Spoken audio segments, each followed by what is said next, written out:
So ano yung nagustuhan ko? First is yung work-life balance.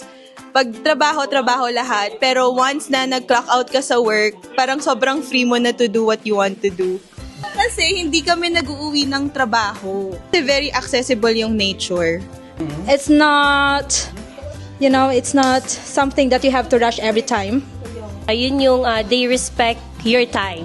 Hindi sila ganun kabait sa daan, unlike here. Like pagbibigyan ka talaga at saka yung traffic sa daan sobrang malayong sa Life and work balance, knowing na may place na nag-offer ng residency and I'm not always gonna be worried na pag nawalan ako ng trabaho. Ano sasabihin ko? Wala.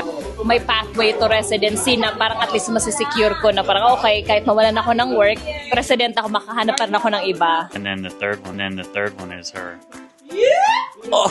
Oh my God, sana all. Wala naman. Sa ganong paraan, I think mas makakapag-save ka. Kasi hindi ka na masyadong magtatambay sa mall. Tapos yun, more time sa family mo. So they prefer, buying from reused shops instead of and they prefer local din kasi, local products. At least nakikita mo kung saan pupunta yung tax mo. Diba? Maganda yung roads, libre ang gamot. Pag na-aksidente ka, wala kang babayaran kasi, you're taking care of.